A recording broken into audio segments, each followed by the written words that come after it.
일찍이 철학자 소크라테스는 부모님의 은혜를 모른다면 너의 친구가 되어줄 사람은 아무도 없다라고 말했습니다.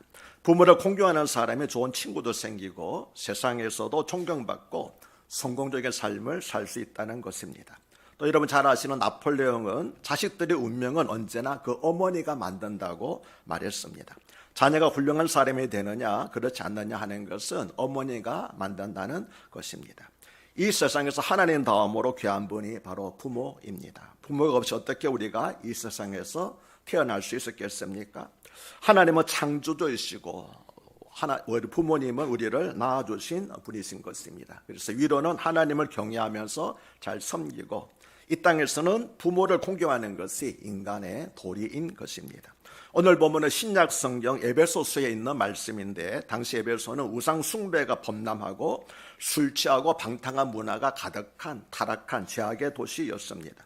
자연이 가정도 많이 타락하고 깨어져서 부모는 자녀를 양육하지 않고 자녀도 부모를 공경하지 않는 물릴상 가운데서 살았다고 합니다. 그러나 사도 바울은 본문 말씀에서 그리스도인들은 그런 세상을 닮지 말고 성령으로 충만함을 받아 고룩하고 올바른 삶을 살아야 된다고 교훈하고 있습니다.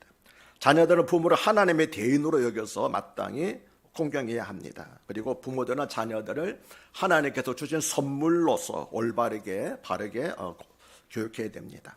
부모를 공경하고 자녀를 잘 교육함으로써 축복받고 영광스러운 삶을 살게 되는 것입니다. 이것이 그리스도인들의 복된 삶입니다. 오늘 보면 크게 두 가지 내용으로 되어 있습니다. 첫째로 1절에서 3절은 자녀들에게 주는 교훈입니다. 둘째로 4절은 부모들에게 주는 교훈입니다. 즉 오늘 본문은 설교 제목대로 부모와 자녀에게 주는 교훈입니다.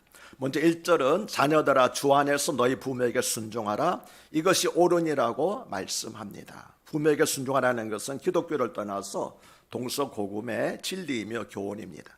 부모에게 순종하는 것은 모든 사회 질서의 근본이기 때문입니다. 가정에서 이와 같은 질서가 무너질 때 사회 모든 질서가 무너집니다. 그러므로 자녀에게 순종을 가르치고 가정의 질서를 바로 세우는 것은 한 가정을 위한 것일 뿐만 아니라 나라 전체를 위한 것이 되는 것입니다. 부모에게 대드는 자식은 스승에게도 대들고 직장 상사에게도 대듭니다. 가정의 질서를 무시하는 자는 모든 사회 질서를 무시하고 제멋대로 살려고 합니다. 이런 사람은 영원히 사회에 적응할 수가 없는 것입니다. 따라서 먼저 가정에서 권위와 질서를 조정하며 존중하면서 살아가는 훈련을 시켜야 하는 것입니다. 앞에서 말씀드린 것처럼 부모는 하나님의 대리자입니다. 좋은 부모의 말 속에는 교훈이 있고 지혜가 있습니다. 그래서 부모의 말씀에 순종을 잘하는 자녀들이 반드시 나중에 성공하고 행복한 삶을 살게 되는 것입니다. 그래서 또 주 안에서 순종하라고 한 것이지요. 단순히 명령일 뿐만 아니라 주 안에서 순종하는 것이 복받는 길이기 때문에 그래서 주 안에서 순종하라고 말씀한 것입니다. 부모님들이 물론 다 훌륭한 것은 아닙니다. 잘못된 부모도 더러 있지요. 그러나 주 안에서 즉 하나님의 말씀 안에서 순종하라고 명합니다. 이것이 마땅하고 공정하고 의로운 것, 즉 옳은 것이라고 하였습니다. 골로새서 3장 20절은 자녀들아 모든 일에 부모에게 순종하라 이는 주 안에서 기쁘게 하는 것이니라고 말씀을 하였습니다. 부모에게 순종하는 사람은 기쁘고 행복하고 즐거운 삶을 살게 된다는 것입니다. 하나님은 부모에게 순종하지 않는 사람의 기도는 듣지 않으십니다. 똑같이 기도해도 부모에게 순종하는 사람의 기도는 들어주셔도 부모의 말을 거역하는 자의 기도는 들어주시지 않습니다. 왜냐하면 부모를 공경하지 않는 자는 하나님도 공경하지 않기 때문입니다. 성경에 하시는 말씀이 눈에 보이는 부모를 공경하지 않는 자가 어떻게 눈에 보이지 않는 하나님을 공경할 수 있겠느냐. 그건 거짓이다고 그렇게 말씀하고 있기 때문에 부모를 공경하지 않는 사람의 기도는 하나님께서도 듣지 않으신다는 것입니다. 종교개혁자 칼빈은 부모의 훈교를 거역하고 반항하는 자식은 절망적으로 생각해도 좋다라고 말했습니다. 부모 말을 듣지 않는 자녀는 자녀에게는 희망이 없다는 것입니다. 가정에서도 부모 말을 듣지 않는 자녀들이 학교에서는 선생님의 말을 듣지 않고 또 직장에서는 상사의 말을 듣지 않습니다. 또 사회에서도 정한 법과 질서도 지키지 않습니다. 그래서 마지막으로 가는 곳은 단 한 군데밖에 없는 것입니다. 어딜까요? 감옥입니다. 법과 질서를 지키지 않는 사람이 결국 어디 가겠습니까? 감옥으로 갈 수밖에 없는 것이죠. 그러나 어려서부터 부모에게 순종하고 학교에서 선생님께 순종하고 직장에서 상사에게 순종하고 사회에서 법과 질서를 지키는 자녀들은 나중에 반드시 성공하고 번창하게 되는 것입니다. 왜? 하나님께서 약속을 하셨기 때문입니다. 그런데 부모에 대한 순종에는 한 가지 조건이 있습니다. 그것은 주 안에서 순종하라고 하는 것입니다. 왜냐하면 하나님은 부모님보다도 더 큰 권위이기 때문에 그렇습니다. 예를 들어서 믿지 않는 부모가 자녀에게 교회에 나가지 말라고 명령한다면 이 명령은 우리가 들을 수가 없는 거죠. 왜? 하나님께서 하신 명령이 더 큰 명령이기 때문에 그렇습니다. 그럴 때라도 우리가 부모에게 예의 있게 대하면서 거절해야 되겠지요. 그 외에는 무조건 부모에게 순종해야 됩니다. 그리고 마음에서 우러나는 순종을 하려면 우리 부모님들의 연륜과 경험을 존중해야 합니다. 인생의 지혜는 책에서만 배우는 것이 아니기 때문입니다. 그러면 부모가 무지한 경우에는 순종하지 않아도 될까요? 당연히 그 경우에도 순종해야 됩니다. 그것은 아내가 남편에게 순종해야 하는 경우도 마찬가지입니다. 부모가 잘났건 못났건 또는 남편이 잘났건 못났건 자녀는 부모에게, 아내는 남편에게 순종해야 합니다. 왜냐하면 그것은 하나님께서 세우신 권위이기 때문입니다. 하나님이 세우신 권위를 인정하는 것은 권위의 근원이신 하나님을 인정하는 것입니다. 반대로 하나님이 세우신 권위에 불순종하는 것은 그 권위를 주신 하나님께 불순종하는 것입니다. 자녀들에게 주는 두 번째 교훈은 너의 아버지와 어머니를 공경하라는 것입니다. 공경이라고 하는 단어는 마음으로 존경하는 것을 의미합니다. 순종이 행동으로 나타나는 외적인 태도라면 공경은 내적인 마음의 태도입니다. 하나님께서 우리에게 주신 명령 중에서 첫 번째 명령이 부모를 공경하라는 것입니다. 잘 아시는 것처럼 십계명에서 첫 번째부터 네 번째까지는 하나님께 할 도리, 즉 하나님을 어떻게 섬길 것인가 하는 교훈입니다. 그래서 대신 계명이라고 말합니다. 다섯 번째부터 열 번째까지는 인간과 인간관계에서 우리가 지켜야 될 도리를 가리켜 말씀하신 것입니다. 그래서 대인계명이라고 하는데 이 첫 번째 대인계명에서 첫 번째 계명이 너의 부모를 공경하라고 하는 것입니다. 그런데 공경하다는 말로 번역된 헬라어는 티마오라고 하는 그런 헬라어인데 이 말은 존경하고 높이 평가하여 값을 치른다고 하는 의미를 가지고 있습니다. 즉 부모에게 받은 많은 은혜를 값을 치르는 것처럼 보상하라고 하는 것입니다.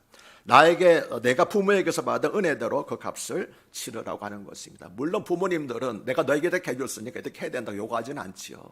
어떤 자녀가 이제 그 부모에게 청구서를 내밀었답니다. 오늘 하루 동안 내가 부모님 말씀을 잘 들어듣는데 구두를 닦아드렸다 이렇게 하면서 오늘 이렇게 수고해가지고 청구서를 내밀었는데 하루 내가 수강값을 3만 원 달라고 청구서를 내밀었답니다. 그래서 엄마가 그 말 듣고 기가 차잖아요. 근데 엄마가 또다시 엄마도 이렇게 했습니다. 내가 너희를 위해서 기르는데 얼마 들었고 학교 보는데 얼마 들었고 또 얼마 들었고 했는데 맨 끝에 단 뭐라고 그럴까요? 값은 없다. 받지 않는다. 왜냐하면 우리 가치 없다는 것이 아니라 우리 부모님의 일생은 돈으로 매길 수 없는 너무나 귀한 것이기 때문에 내가 이 모든 것을 나는 너에게 거둬주었다. 나는 받지 않겠다라고 했다는 그런 말이 전해지고 있습니다. 그래서 이 말은 우리가 할 수 있는 한 최선을 다해서 마음과 시간과 물질을 들여서 부모님을 섬기라고 하는 의미가 되겠습니다. 잠언 23장 25절은 내 부모를 즐겁게 하며 너 낳은 어머니를 기쁘게 하라고 말씀합니다. 부모에게 즐거움을 드리고 더 나아가서 어머니에게 기쁨을 드리라는 것입니다. 그렇습니다. 사랑하는 여러분, 돈을 드리는 것이 효도가 아니라 부모의 마음을 기쁘게 해드리는 것이 효도입니다. 또 디모데전서 5장 4절은 만일 어떤 가부에게 자녀나 손자들이 있거든 그들로 먼저 자기 집에서 효를 행하여 부모에게 보답하게 하기를 배우게 하라. 이것이 하나님 앞에 받으실 만한 것이니라고 말씀합니다. 자녀든 손자든 손녀든 집에서 먼저 효도하는 것을 가르치라는 것입니다. 교회 나와서 신앙생활하고 하나님을 믿는 것도 중요하지만 하나님을 믿는 것만큼 중요한 것은 집에서 효도하는 것을 가르치는 것이라는 것이지요. 가정에서 어머니는 자녀들에게 아버지께 효도하는 것을 가르쳐 주고 또한 아버지는 어머니께 효도하는 것을 가르쳐 주어야 합니다. 자녀들 앞에서 부부싸움을 하거나 서로 험담을 하면 안 됩니다. 서로 험담하지 말고 좋은 점만을 이야기해서 자녀들이 부모를 존경하도록 해야 합니다. 절대로 네 애비를 닮아서 이렇다거나 네 애미를 닮아서 이렇다는 말을 하면은 안 됩니다. 왜 그럴까요? 그것은 누워서 침 뱉는 것이기 때문입니다. 누구를 닮아서 그랬겠습니까? 생각해 보십시오. 뻔하지 않습니까? 누구 닮았습니까? 나를 닮아서 그런 것입니다. 그런데 다 제껴놓고 네 애비를 닮아서 네 애미를 닮아서라고 하는데 사실은 누워서 침 뱉는 것이기 때문에 가급적 그런 말들을 하지 않는 것이 지혜로운 사람입니다. 특히 대한민국에서 살고 있는 자녀들은 우리 부모님들이 참으로 험난한 세월을 살아오신 것에 대해서 깊은 존경심을 가져야 됩니다. 우리 부모님 세대가 살아오신 지난 날은 지금과는 비교할 수 없이 힘든 세월이었습니다. 6.25 직후에 우리나라는 세계에서 두 번째로 가난한 나라였습니다. 그래서 아프리카에 있는 나라들이 6.25 후에 우리나라에 원조를 해줄 만큼 그런 가난한 나라였지 않았습니까? 6.25로 전쟁을 치를 세대지요. 또 보릿고개를 넘길 세대지요. IMF를 지났지요. 그 전에 월남 전쟁도 치렀지요. 또 중동 가서 돈 벌어오고 이랬죠.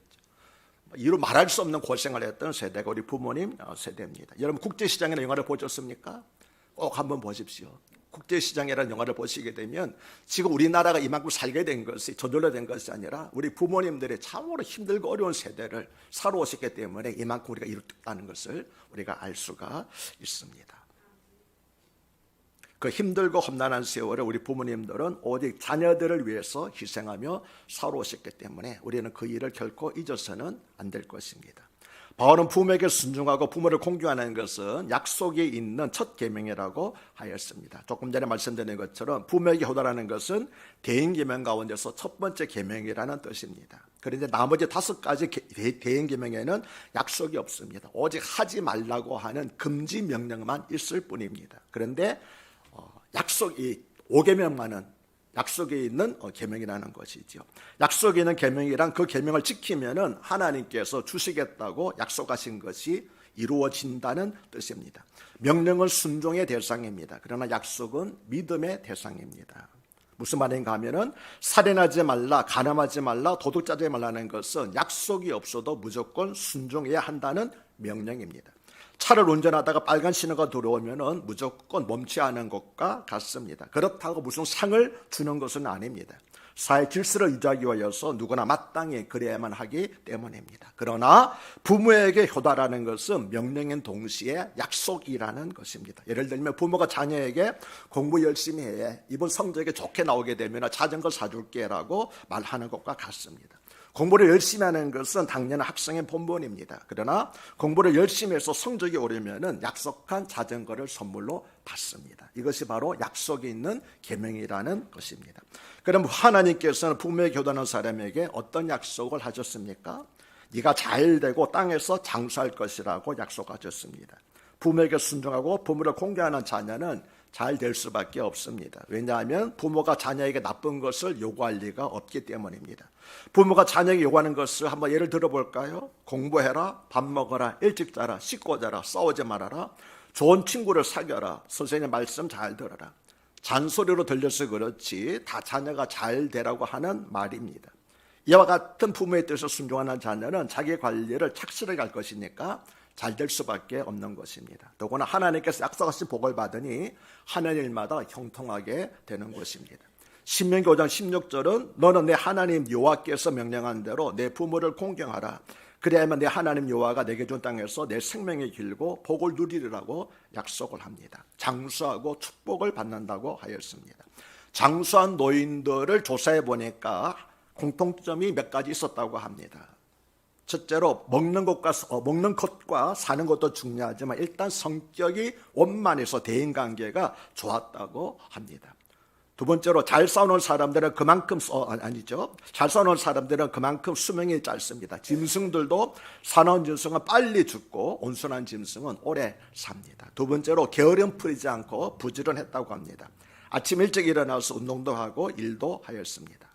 그러나 가장 중요한 것은 효심이 지극하다는 것이었습니다. 불효자 중에 오래 산 사람은 없다고 알려지고 있습니다. 우리 인생은 심은 대로 거두고 행한 대로 받게 됩니다. 효도를 심으면 효도를 거두고 불효를 심으면 불효를 거둡니다.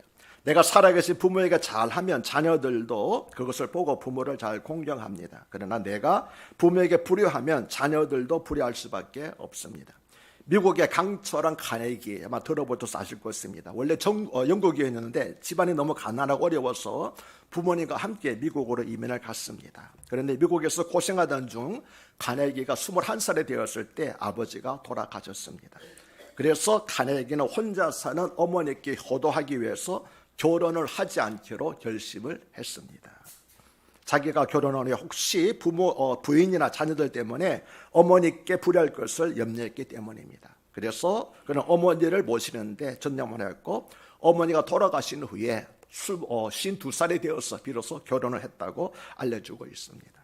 하나님께서 이처럼 어머니에게 효도한 카네기에게 약속하신 복을 주셨습니다. 그래서 세계인들이 부러워하는 큰 부자가 되었습니다. 제가 어렸을 때, 지금은 세계에서 제일 큰 부자가 누구냐, 빌 게이츠라든지 이렇게 하는데, 우리 어렸을 때는 세계에서 제일 큰 부자 하면 록펠러와 카네기라고 그랬습니다.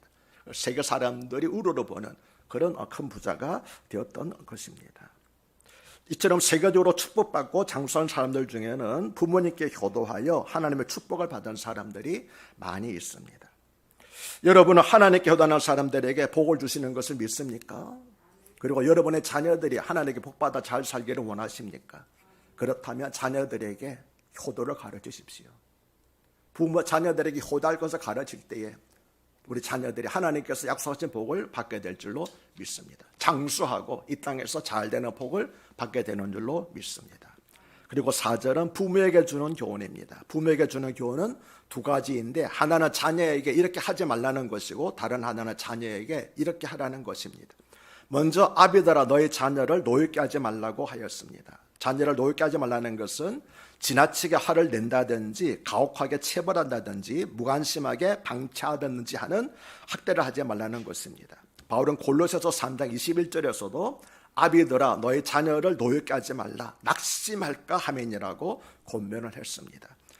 특히 아버지들은 자녀들을 노엽게 하지 않도록 해야 됩니다. 말로 심한 상처를 준다든지, 그래서 절망하거나 낙심하지 않도록 조심해야 됩니다.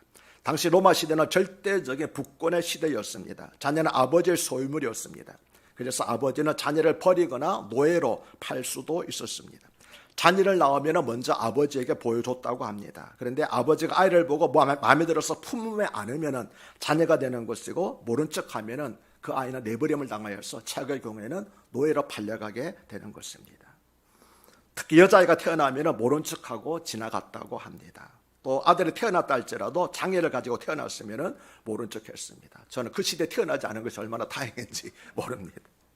이런 절대적인 부권을 가지고 있던 로마 시대에 자녀를 노엽게 하지 말라고 하는 이 말씀은 아동 인권을 보호하는 것이었습니다. 이처럼 당시 기독교는 아동 인권과 여성 인권과 사회정의 등 바르지 못한 것들을 개혁하는 일에 앞장을 섰습니다. 오늘날에도 자녀를 노엽게 할 수 있습니다. 그것은 자녀를 훈계하되 자기의 권위와 방법과 기준을 고집하는 것입니다. 그러다가 자녀가 순종하지 않으면 혈기와 울분에 이끌려서 악당과 폭력을 사용함으로써 자녀를 노엽게 하는 것입니다. 이것은 부모에게 주어진 권리를 남용하는 것입니다.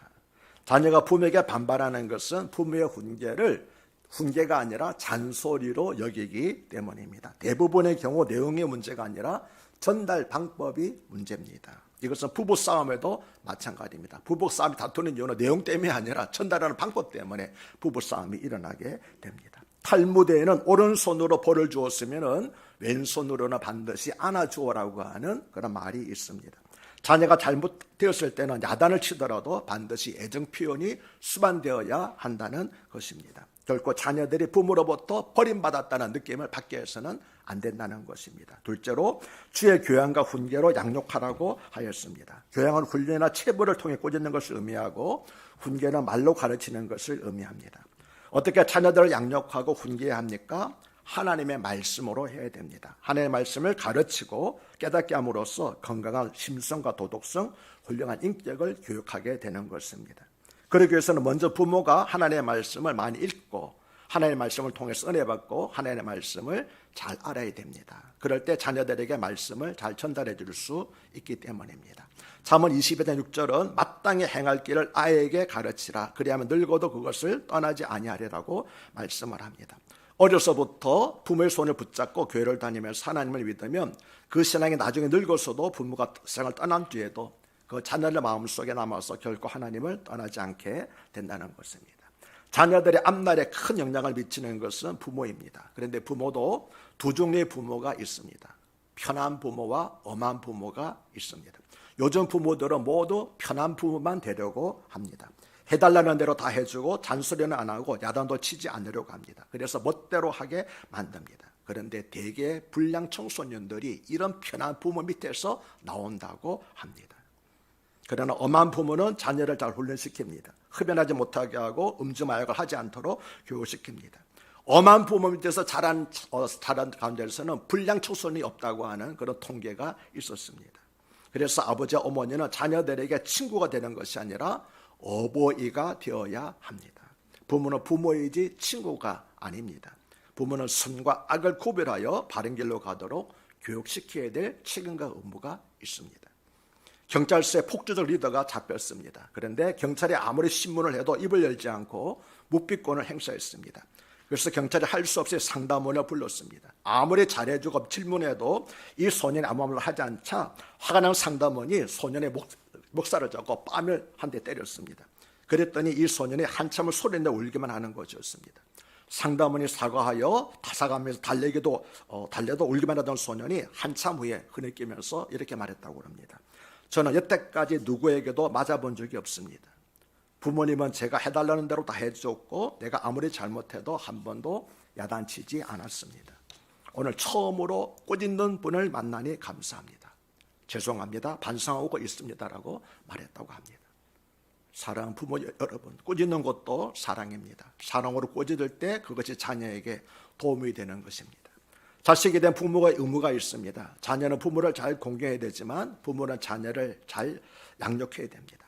자녀에게 하나님의 말씀을 가르치고 잘못했을 때는 징계하고 마땅히 행해야 할 도리를 알려주고 자녀의 앞날을 위해서 기도하고 축복하는 것이 부모의 의무입니다. 이제 설교를 마치겠습니다. 처음에 시작했던 일들을 다시 한번 하는데 이번에는 자녀와 부모가 직접 하도록 하겠습니다. 자녀들은 부모님에게 감사 인사를 들으시기 바랍니다. 손을 꼭 잡고 부모님 저를 신앙으로 양육해 주어서 너무나 감사합니다.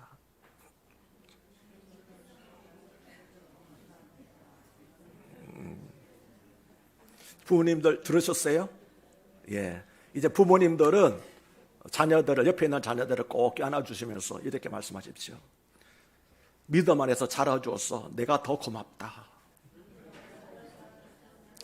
정말입니다, 여러분. 자녀들이 세상에서 성공하고 출세하고 돈 많이 벌면 뭐합니까? 그렇잖아요. 나이가 들수록 느낍니다.